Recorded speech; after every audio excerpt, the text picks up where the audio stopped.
Dear student of class 8, today I am going to start chapter 2 of geography, land, soil, water, natural vegetation and wildlife resources.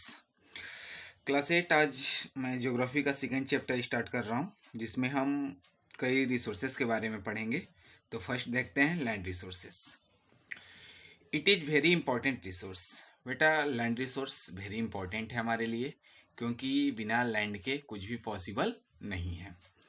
Second बेटा को 30% of the earth surface area. बेटा जो land resource है हमारे अर्थ पे, वो पूरे हमारे अर्थ एरिया का सिर्फ 30% है।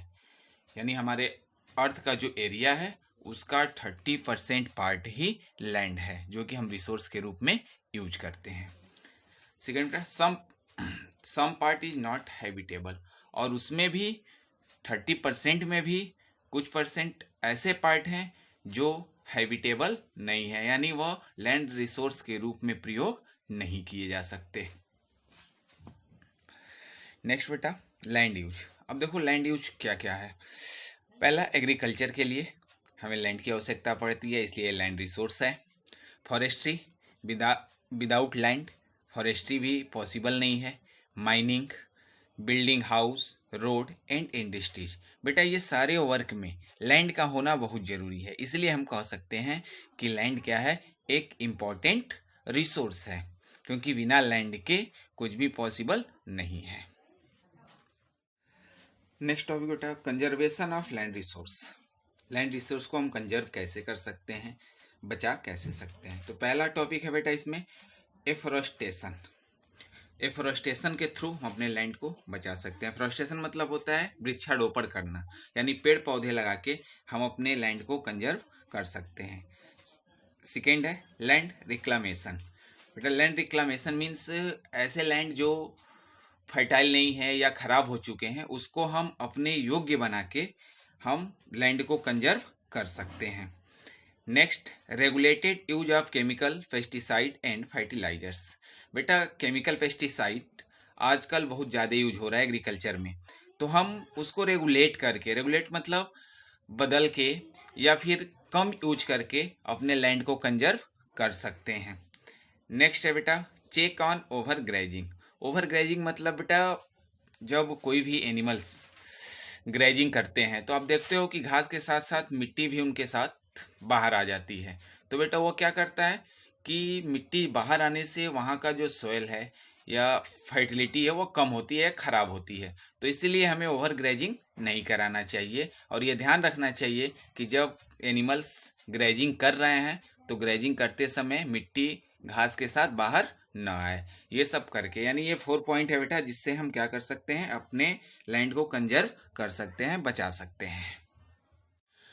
नेक्स्ट टॉपिक बेटा सोल रिसोर्स। बेटा अब आप समझ रहे होंगे कि लैंड रिसोर्स और सोल रिसोर्स में क्या डिफरेंट है। तो बेटा आप समझ लो लैंड क्या होता है। जैसे हम जहाँ खड़े हो गए वो लैंड है, या जो माउंटेनी एरिया है वो भी आपका लैंड है, या जो डिजर्ट है वो भी लैंड है। लेकिन सोयल रिसोर्स क्या होता है, सोयल रिसोर्स का मतलब होता है कि ये कैरेक्टरिस्टिक्स जो होते हैं, जो आप सुने हैं एलुवियल सोयल होता है, ब्लैक सोयल होता है, रेड सोयल होता है, ठीक। तो उसे हम सोयल रिसोर्स बोलते हैं, क्योंकि अलग अलग जगहों पे अलग अलग टाइप्स के सोयल पाए जाते हैं बेटा।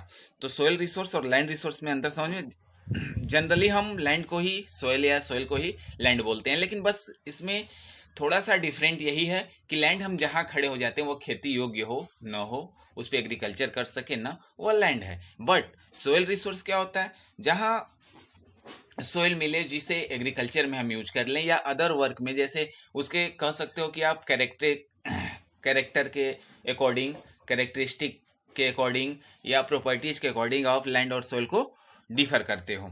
तो बेटा देखो soil resource, the layer of granny substance covering the surface of the earth is called soil. बेटा ग्रेनी सबस्टेंस हमारे अर्थ को कवर किए हुए हैं, यानी छोटे छोटे पार्टिकल्स जो हमारे अर्थ को कवर किए हुए हैं ऊपर से, उसे हम बोलते हैं सोयल। नेक्स्ट बेटा लैंडफॉर्म। लैंडफॉर्म डिफाइन करता है बेटा सोयल को। अभी मैंने बताया कि दोनों land resource and soil resource दोनों एक दूसरे के पूरक आप कह सकते हो। तो लैंडफॉर्म जो होता है वो हमारे सोयल को डिफाइन करता है, और सोयल किस पे डिपेंड होता है, organic matter, minerals and weather rocks.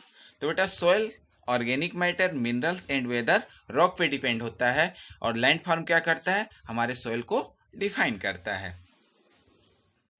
Next बेटा, लेयर ऑफ सॉइल। 4 लेयर होते हैं हमारे अर्थ पे सॉइल के। पहला होता है टॉप सॉइल, जिसमें ह्यूमिस और वेजिटेशंस होते हैं। सेकेंड होता है सब सॉइल, जिसमें सैंड, सिल्ट और क्ले पाए जाते हैं। थर्ड होता है वेदर रॉक मटेरियल, यानी रॉकी पार्ट होते हैं। और लास्ट होता है पेरेंट रॉक, जो कि इन तीनों पार्ट को फॉर्मेट करता है। यानी पेरेंट रॉक वेदर रॉक को फॉर्मेट करता है, वेदर क्या करता है, सब सॉइल को फॉर्मेट करता है, सब सॉइल क्या करता है, टॉप सॉइल को फॉर्मेट करता है, जिसका एक प्रोसेस होता है। क्लियर बेटा? तो आप समझ जाओ कि हमारे अर्थ पे 4 लेयर में सॉइल पाए जाते हैं। और बेटा अगर इसका एग्जाम्पल हम दे तो बोरवेल, आपके घर हैंड पाइप लगता है, तो आप देखना जब हैंड पाइप लगाना शुरू होता है तो शुरू में एक अलग टाइप का सॉइल आता है, उसके बाद कुछ अलग आता है, उसके बाद कुछ अलग आता है। तो बेटा उससे भी आप जान सकते हो कि नहीं, सॉइल के कई लेयर होते हैं। नेक्स्ट बेटा, factor of soil formation. Soil formation के फैक्टर क्या होते हैं आप देख लो। पेरेंट रॉक, जो मैंने अभी प्रीवियस में बताया आपको कि parent rock. Second climate. Third relief. Fourth micro organism. और फिफ्थ टाइम।